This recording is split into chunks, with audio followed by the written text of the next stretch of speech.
Smeagol'den herkese merhabalar. Yeni video, yeni konu Paul Diro in You. Misafiriz. Konumuz Sauron. Yeni gün, yeni video dediğim gibi ama çok soğuk bir gün İstanbul'da, içimiz ısınsın diye biz de Karanlık Lord'un yanına geldik. Bakalım anlatacağı neler var. Smeagol'den hoş geldiniz. Video başlasın.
Evet, yeni jenerasyonun bomba heykellerinden biliyoruz. Büyük bir hevesle de beklenildi. Çok önceden anons edilmiş ürünler bunlar. Arkada Balrog'u fark etmişsinizdir. Önde Sauron. Thranduil buradaydı bir ara. Her ne kadar Prime One olmasa da o da premium ürünler arasında. Ama bu Sauron biliyoruz ki oldukça ciddi bir hikayesi var. Çok uzun zaman geçti anonsun üzerinden. Ama o zamandan beridir bilinen bir tek şey var. Ürün çok etkileyici olacaktı ve sonuç etkileyiciliğin bir tık ötesinde bir durum. Gerçekten koleksiyoner olun veya olmayın, evinizin içine konabilecek ciddi değeri olan ürünlerden biri. Gördüğüm en iyi heykellerden de biri olduğunu belirtmek istiyorum. Sauron.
Ortam ısındı, hafif sıcakladık, ceket gitti, bereyi çıkarttık, Balrog'un yanındayız. Balrog Gandalf.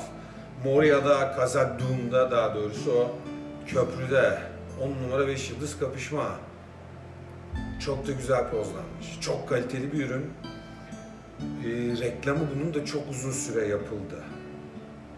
Bunun da reklamı çok uzun süre yapıldı. Ve beklentiyi karşılamanın dışında beklentinin üzerine çıkan inanılmaz ince bir işçiliği var. Her ne kadar gördüğünüz acayip hacimli büyük bir heykel olsa dahi gerçekten 10 numara 5 yıldız işçiliği var. Şimdi biraz evvel Sauron'u övüyordun, şimdi buna mı düşüyor? Benim için ikisine de şu an duyduğum aşk aynı ama Sauron'un duruşuna, bunun da pozlanmasına hasta oldum ben. Umudumuz kısa bir zaman içinde ikisinden biriyle söz kesme yönünde olacak ama göreceğiz. Geçecek günler, gelecek günler. Kar başladı bu arada dışarıda. İstanbul tadından yenmiyor dostlar. Efsane gitti şu an yani. İnanılmaz detay yani o Balrog'un üzerinde durduğu zeminin detayları, o alta doğru cüce işçiliği falan heykelle yakıyor. Yakıyor, coşmuş durumda. Görmenizi çok isterim. Yakından görmesini, görebilecek olanların yakından bir gözlemesini, alabilecek olanların görünce zaten alacaklarını bildiği için çok fazla bir şey demiyorum. Devam ediyorum. Ha bir de Galadriel'e gidelim bakalım, durum nedir?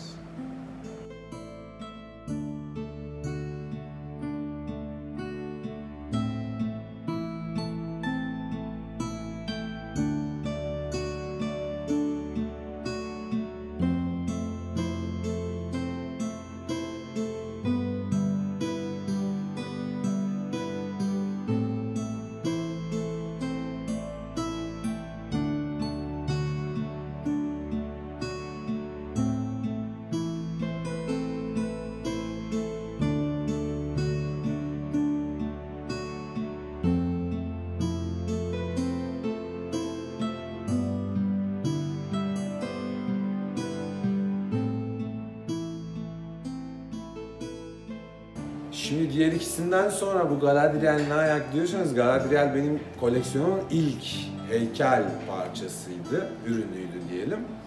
O yüzden de Galadriel heykellerini gördüğümde ki şu an evet yayın kesildi sayın seyirciler, dükkanda infial. Yok canım ne olacak abi? Bunu da koyacağım ama.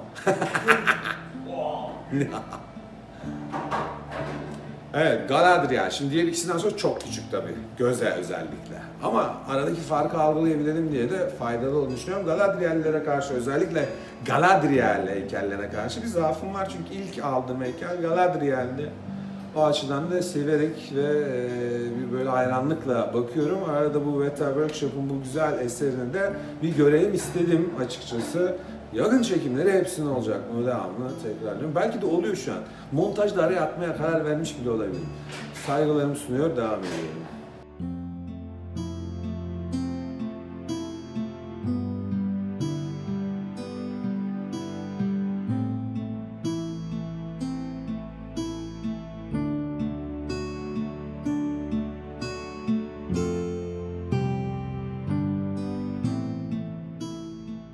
Evet, arka planı görüyorsunuz. Gerçekten sadece Türkiye'nin değil, Avrupa'nın da sayılı mekanlarından. Bu net.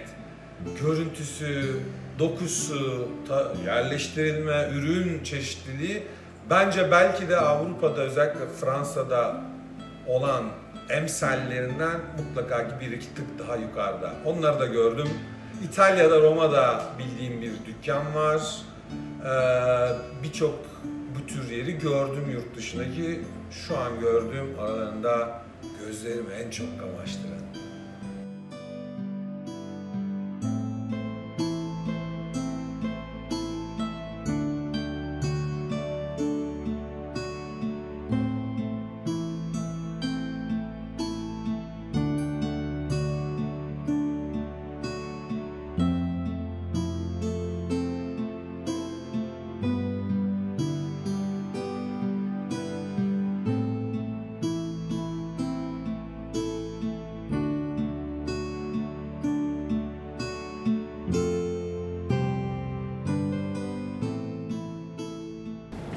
Şimdi bu kadar gezdik, arada tabii bir mola, dinlenme molasında da hafif bir muhabbet edelim diye ben hemen soruyu sorup cevaba bakacağım. Abi seçerken neye göre seçiyorsun? Abi seçerken neye göre seçiyorum? Çok inceliyorum. Dokuyorum. Böyle vallahi bayağı uğraşıyorum aslında. Daha ürünler çıkmadan önce tanıtım videolarını seyrediyorum. Buraya gelmeden önceki ürünler biliyorsun dışarıda daha çok dağıldığı için. Evet. Dağılmış arkadaşlarım işte oradaki tanıtım videolarına bakıyorum. Biraz da duygusal da tanıtım var. Hayır bir şekilde senin gibi. Doğru. Mecburen öyle bir durum oluyor. Yani kendi kendime de kumar oynuyorum tabii. Yanıldıklarım da oluyor tabii ki böyle. Arada olacak böyle şeyler ama hiç beklemediğim şeyler de iyi de gidebiliyor bu arada. Beklenmedik şekilde güzel çıkıyor bu arada yani. Çünkü çok yurt dışında da çok dağılmış ürünler olmuyor yani çok alan olmuyor. Çok limitleri düşük mesela. Yani 200 limitli falan oluyor ve onları etrafta görmen çok zor yani çok böyle değişik bir şekilde kimler alıyor onları bilmiyorum. Yani gerçekten çünkü hiçbir yerde resimli bile görmedim ben bunları. Ondan sonra neyse orada biraz böyle kendi hislerime güvenerekten biraz da macera arayaraktan aslında çeşit olsun istediğim için yani tamam belli ürünler zaten var ama çeşitli yapmak gerekiyor. İyi bir arayış yani. Evet, ondan dolayı çok keyifli oluyor yani.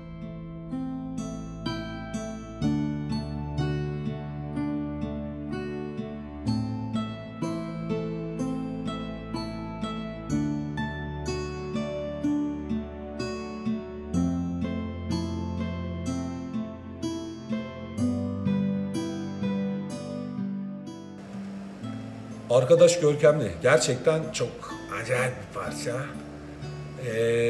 Böyle ne bileyim bir General Zod havası var. Gerçi aynı konseptli de Predator, Star Trek'le karşılaştıracak gibi ama böyle bir oradan fırlamış böyle bir yönetici, böyle bir meclis üyesi bir hali var. Oturaklı bir çalışma. Görüldüğü üzere de bayağı bir hacimli. Şöyle yaklaşayım. Aramızda neredeyse bir fark yok yani. Aynıyız. Zaten ben yapıyı da benzettim bu arada. Net açık söyleyeyim. Bilemedim.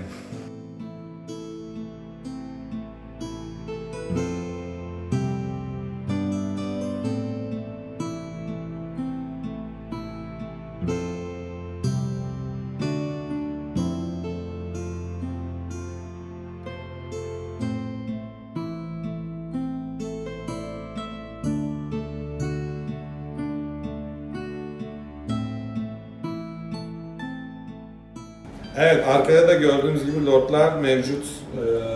10 numara 5 yıldız çok güzel ürünler. Arkadaşlar biraz az şu an.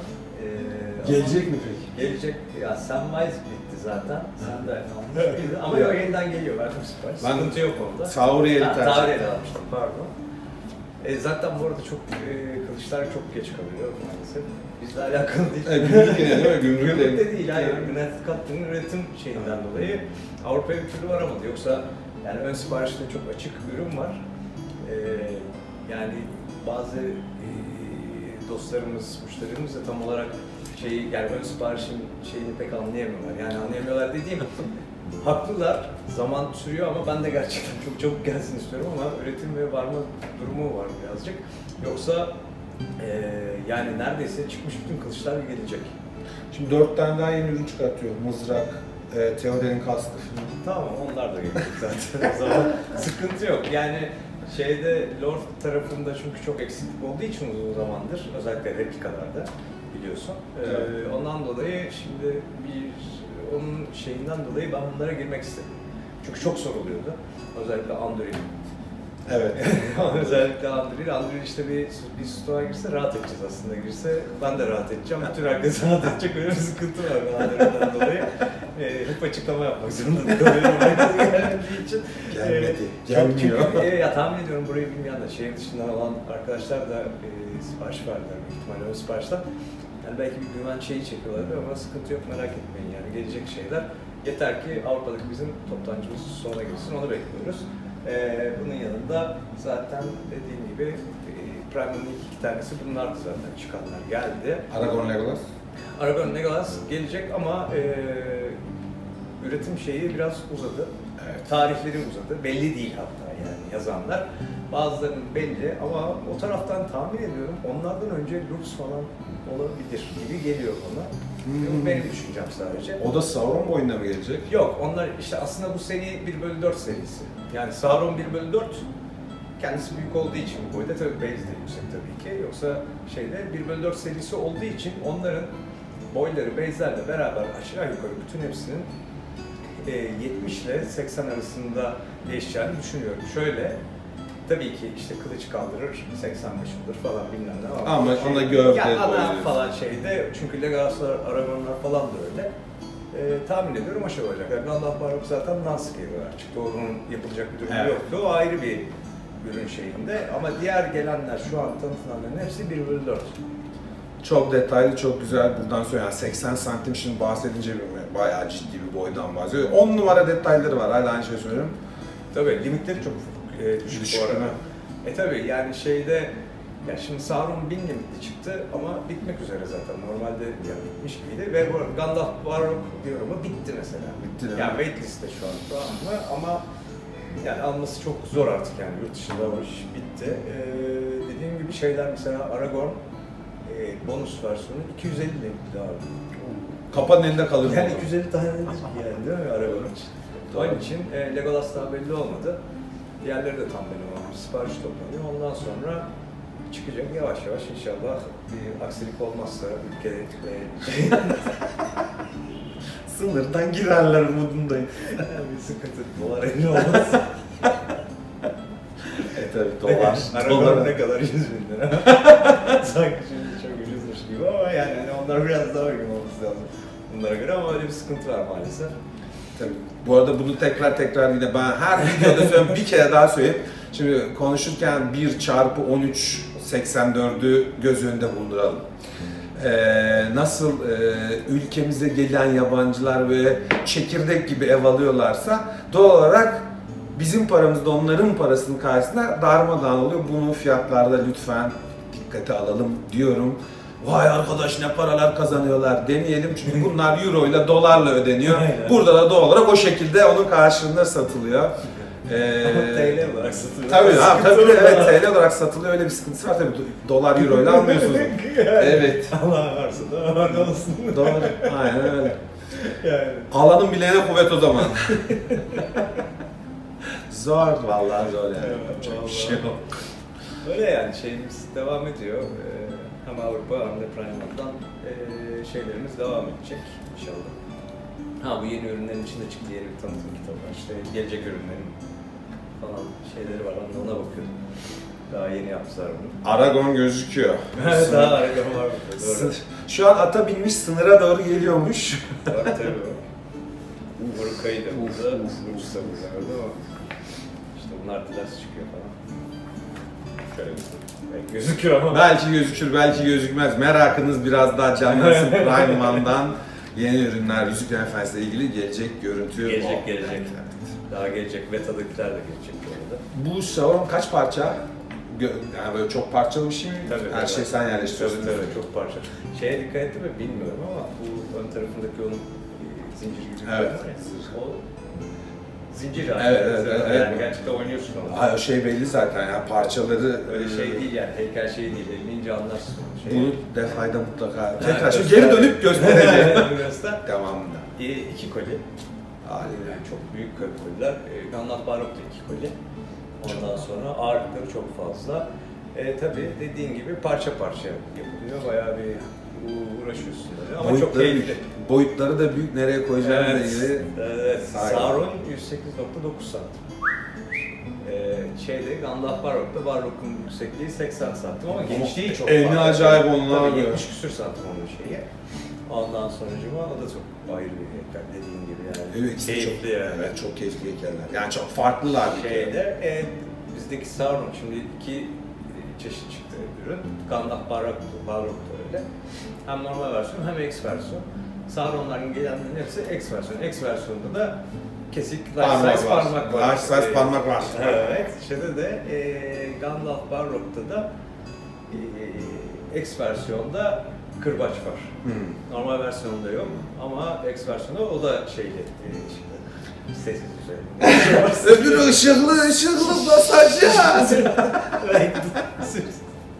Yapacağım bir şey yok. Ona da tıklayacağım. Her şey gibi tıklayacağım. Ve Gandalf çok olmasına rağmen müthiş bir yüz detayı. Evet, inanılmaz detay. Müthiş yani gerçekten küçük, o kadar küçük şeyde çok iyi detay. Çok güzel. Bu arada sadece o değil yani, Prime'ın o Joker'i onların da çok acayip yüz detayları var yani. İyi çalışmış adamlar. Evet, çalışıyorlar gerçekten. Alien'ı çok beğendim, inanılmaz beğendim. Alien çok partide. Predator çok iyiydi. Big bana Game söyleyeyim. Cover Predator çok iyi, arkasında Hunter's Victim var, o yine artık olacak. Evet yani Çok gerçekten. saçma kötüsü var. Artı 18 dedim işte ya, orada nedir abi? İçi dışı çıkmış adam asılı duruyor böyle. Şu ağaca asılmış adam var. Abi vazo gibi kenara koy, böyle saksı çiçekleri vardı ya, orada öyle dursun giren şey. Yani çok komik ya. Çok değişik. Çok güzel şeyler var. Yani. Çok iyi çalışmışlar. Çok neydi o? God of War, Kratos. Aynen. Kratos çok iyi gerçekten. Çok beğendiler ya. Çocuklar inanılmaz beğendiler ya. Dibi düştü. Karın dokuşu falan çok acayip yapmış adam. Çok acayip Çok çalışmış. acayip yani karşısında Baldur da güzel. Yanında zaten Atreus var kardeşi. İşte Kratos da 700 denildi. O da deluxe versiyonu. Kratos'un aslında 3 kafası çıkıyor ondan. Bir de ekstra işte şeyler falan çıkıyor şimdi yani değişik pozitif silahların kullanılıyor. Silahlar, kollar falan var diyor. Baldur'da o da X versiyon. 350 limitli o. Onda sadece o öndeki taş vardı ya, God of War'un şeyi var, o çıkıyor X versiyonda. Yandan da sergilemek için ekstra bir şey yok o. Bu durumda ne yapıyoruz? Böyle maskeyi farklı kullanıyoruz ki görmeden, bir şeye dokunmadan çıkabilirim aradan. Çok acayip. Ben doların 50 lira olmasını bekliyorum. Bu bizi kesmez. Kesmez. Bizi de kesmez. 50 falan olsun, ondan sonra bakarız. Arkadaş, rüzgar sağdan sola esiyor, fiyat artıyor. Yapacak da bir şey yok ki. Gerçekten abi. Kar yağdı bugün, yine bir artar dolar. Kar yağdı.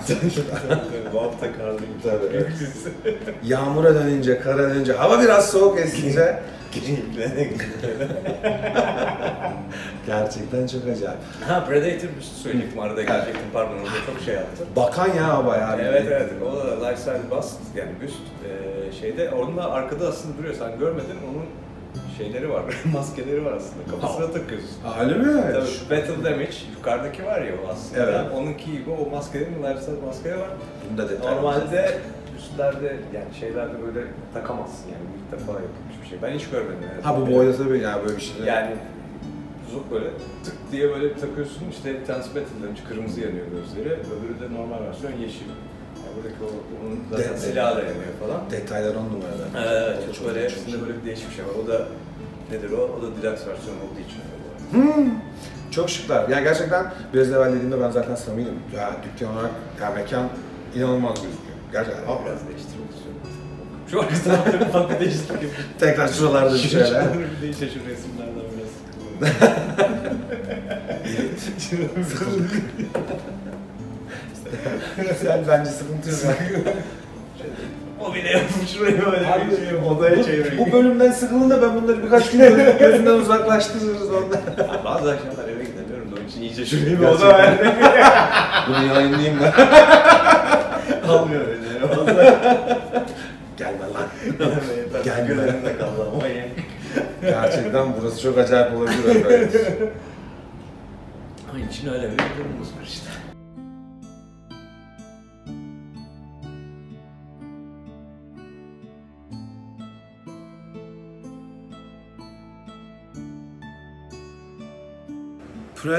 Predator olalı böyle bir eser görmedi. Gerçekten çok büyük yani.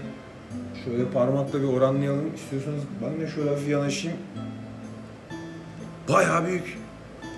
Bayağı bildiğiniz oturma takımı yani hani köşeye koyduğunuz çiçek yerine bunu koyabilirsiniz. Evet belki tamam okey fiyatlandırmada çiçeğin önüne çıkabilir diye düşünüyorsanız dahi çiçeklerin fiyatlarına bakmamışsınız demektir.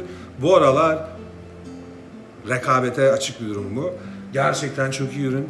10 numara 5 yıldız. Hafif orta 18, aman artı 18 orta nedir ya?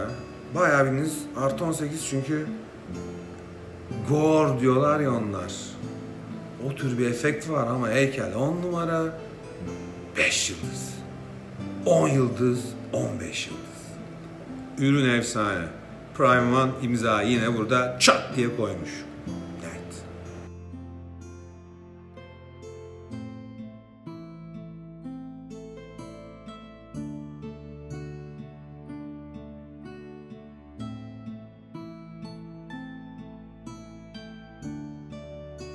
Evet, Jason Momoa bile kendini herhalde bu üründe gördüğünde beğenmiştir. Gerçekten efsane, renkler acayip.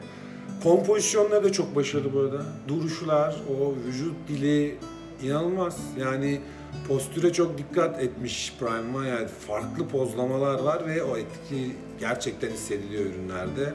Bu açıdan da bence kalite üst düzey.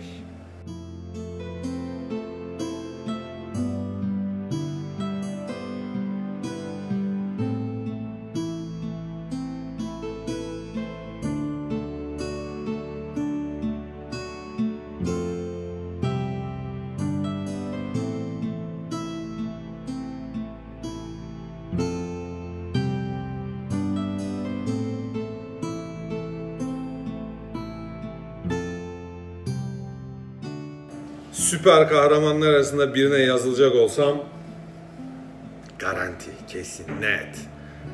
Kızıl Sonya bu konuda 10 numara 5 yıldız. İlk geldiğimde bayağı bir zaman önce gördüm bu heykeli. Gerçekten inanılmaz detaylı olan çok güzel bir heykeldi. Hala aynı fikirdeyim. Tabii ki doğal olarak benim için hani Balrog, Sauron ayrı bir noktada ama bu heykelde işçiliğin kalitesini gösteriyor. Net.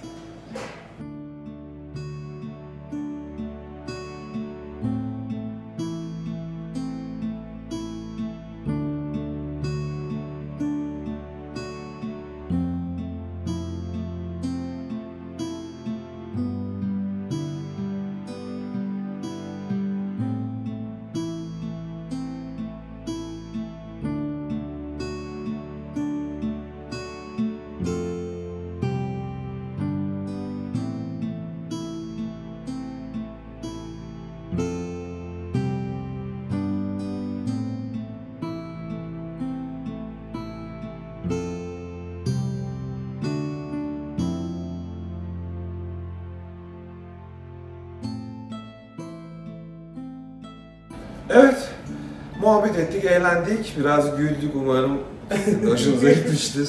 Borga'ya tekrar teşekkür ediyorum. Her zaman. Her zaman. Bir sonrasına kadar şimdiden bize el sallayalım, o arada ben yine çekim yapar, arkasına bir şeyler koyar. Po, The Heroine'i hiçbir zaman unutmayalım. Görüşmek üzere, hoşçakalın. Bay bay.